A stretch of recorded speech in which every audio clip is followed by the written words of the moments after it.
26 வரங்கிற அண்ணன் 26 மட்டுமல்ல, எப்ப சட்டமன்ற தேர்தல் வந்தாலும் கண்டிப்பா எடப்பாடி தலைமையில மிகப்பெரிய வெற்றியை பெற்று மீண்டும் அம்மாவுடைய ஆட்சி அமையும்.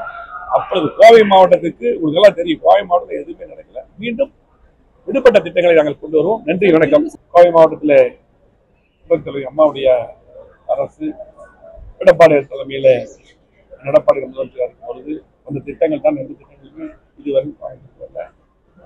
குடிநீர் திட்டங்கள் கூட 3ஆம் குடிநீர் திட்டத்தை அப்போது நாம் கொண்டு வந்தோம். நலத்துறை அமைச்சராக இருக்கும்போது அந்த எடப்பாடி அவர்கள் நிதி ஒதுக்கி கொண்டு வந்தோம். அந்த திட்டங்களை கூட வேகமாக முடுக்கிவிட்டு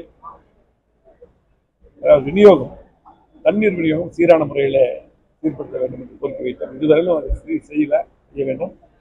அதே போல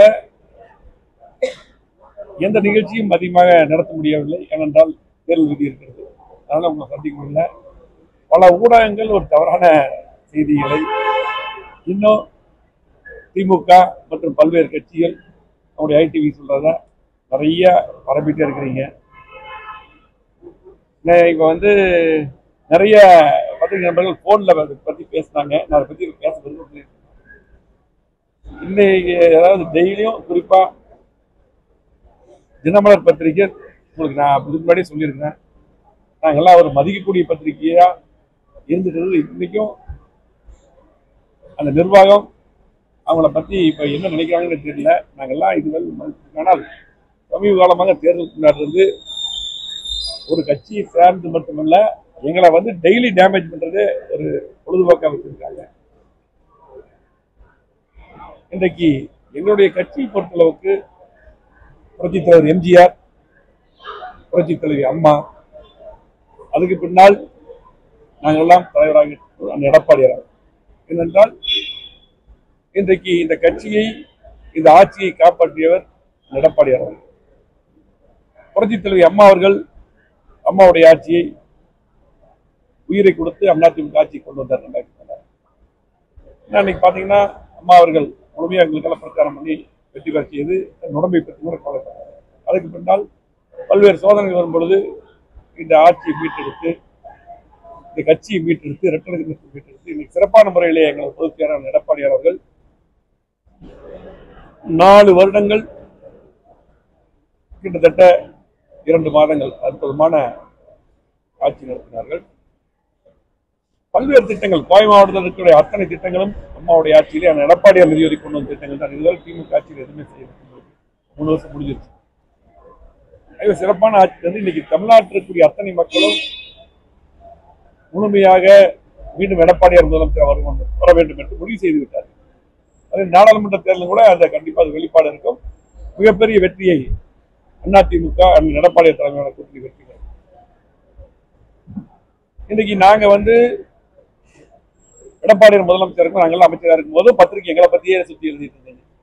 இன்னைக்கு நாங்க எதிர்கட்சி ஆனதுக்கு பாருங்க ஒரு சிலரோட அஜெண்டாவை எழுதுறீங்க. நாங்க வந்து 2 மாதமா கடுமையான தேர்தல் வேலை பார்த்தோம். அதிகமா முடக்கம் கிடையாது, கடுமையான வேலை. இப்ப தேர்தல் வந்து பாத்தீங்கன்னா மற்ற பக்கம் தேர்தல் நடக்குது. ஒரு கேப்ல எங்களுக்கு விதிமுறை இருக்குங்காட்டி தண்ணீர் பணம் திறக்கிறோம். மீதி எல்லாம் பாத்தீங்கன்னா இன்னைக்கு கோயிலுக்கு போறோம், தொகுதிக்குள்ள சில வேலைக்கு போறோம். இப்ப வந்து பாத்தீங்கன்னா இப்போ எங்களை எடுத்துட்டு எங்களுக்குள்ள பிளவு அதுக்கு தேவையில்லாம அதிமுக இன்னைக்கு பாத்தீங்கன்னா இன்னைக்கு உலகத்திலே 7வது கட்சி, இந்தியாவில் மிகப்பெரிய கட்சி. இன்னைக்கு எடப்பாடியார் தலைமையில இன்றைக்கு அற்புதமா வீரநடை போட்டுக்கொண்டு 2 கோடி தொண்டர்களை கொண்ட அற்புதமான கட்சி. ஆகவே இதில் எந்த குழப்பமும் கிடையாது, எந்த இதுவும் கிடையாது. இன்னைக்கு பாத்தீங்கன்னா யார் யார் குழப்பம் பண்ணாங்களோ அவங்கள வெளியே போயிட்டாங்க. ஆகவே இன்னைக்கு சிறப்பான முறையிலே எடப்பாடி தலைமையில் இருக்கு. இது வந்து ரிசல்ட் வந்தா பிரச்சனை இருக்கு. எப்பவுமே எடப்பாடியாரை பொறுத்தளவுக்கு எந்த முடிவு எடுத்தாலும் எங்களெல்லாம் கலந்துதான் முடிவு எடுப்பார். அதாவது பத்திரிகை வந்து அதாவது ஒரு பிம்பத்தை ஒரு சில கட்சிகள் தூண்டி விட்டு இப்படி உருவாக்க பாக்குறாங்க, ஒரு பிரச்சனையை உருவாக்க. அதெல்லாம் இதுவுமே அதெல்லாம் நடக்காது. கண்டிப்பாக 26 சட்டமன்ற தேர்தலில் 200 தொகுதிக்கும் வெற்றி பெற்று எடப்பாடி முதலமைச்சர் வருவார்.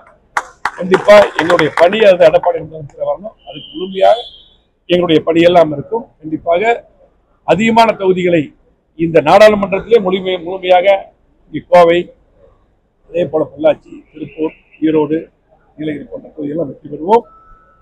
40 தொகுதியிலும் அதிமுக வெற்றி பெறும். எடப்பாடியார் தலைமையில கண்டிப்பாக சட்டமன்ற தேர்தல் எப்போ வந்தாலும் எடப்பாடியார் முதலமைச்சர் வருவார்.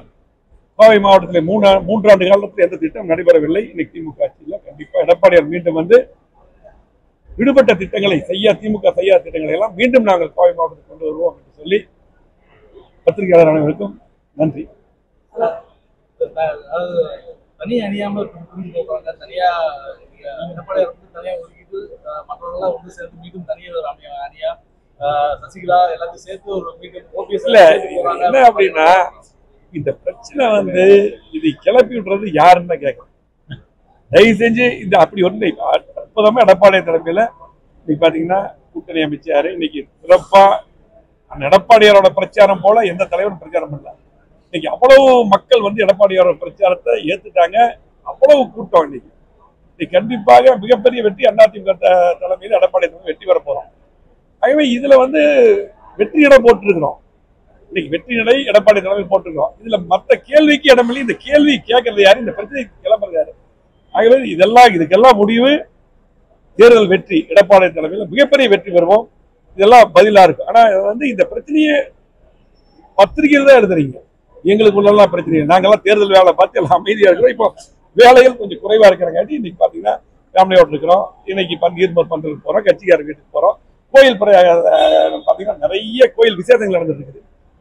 அந்த கோயிலுக்கெல்லாம் சென்று போயிட்டு இப்படி ஒரு போயிட்டு இதுல வந்து பாத்தீங்கன்னா பத்திரிகை வந்து ஒரு சில ஊடகங்கள் பாத்தீங்கன்னா இது அப்படியே கிளப்பி இந்த வாட்ஸ்அப்ல போடுறது, ட்விட்டர்ல போடுறது, அப்படியே ஒரு பிம்பத்தை உருவாக்குறீங்க. இதுக்கு வேற பாத்தீங்கன்னா ஆமா அதே போல இன்னைக்கு திமுக இன்னும் மற்ற கட்சிகள் தூண்டுதல் நடக்குது. இப்ப இதுக்கு டிஃபெக்ட் போடுறாங்க. டிஃபெக்ட் போடுறதுக்கு எத்தனையோ பிரச்சனைகள் இருக்கு. அதெல்லாம் போடுறதே இல்லை. இது திருப்பி சுத்தி அதிமுக பேரை சொன்னா, எடப்பாடியார் பேரை சொன்னா தான் பத்திரிகை பேப்பரே வந்து பாத்தீங்கன்னா மக்கள் வந்து படிப்பாங்கிறதுக்காக எழுதுறாங்க. அப்படிதான் இன்னைக்கு எங்க பொதுச்செயலாளர் சொன்னார் பேசிட்டு இருக்கும்போது, தம்பி நம்மளை சொன்னாதான் நம்மளை எழுதினாதான் அவங்களுக்கு என்ன பத்திரிகையை விற்கும் போது அதனால எழுதுறாங்கன்னு சொல்லிட்டு போனார். ஆகவே கண்டிப்பாக அதிமுக பொறுத்தளவுக்கு எடப்பாடியார் தலைமையில வெற்றி நடை போடுகிறது. 26 எடப்பாடியார் தலைமையில 26 கலைஞர் அண்ணன் 26 மட்டுமல்ல, எப்ப சட்டமன்ற தேர்தல் வந்தாலும் கண்டிப்பா எடப்பாடியார் தலைமையில மிகப்பெரிய வெற்றியை பெற்று மீண்டும் அம்மாவுடைய ஆட்சி அமையும். அப்பொழுது கோவை மாவட்டத்துக்கு உங்களுக்கு எல்லாம் தெரியும், கோவை மாவட்டத்தில் எதுவுமே நடக்கல. மீண்டும் விடுபட்ட திட்டங்களை நாங்கள் கொண்டு வருவோம். நன்றி, வணக்கம்.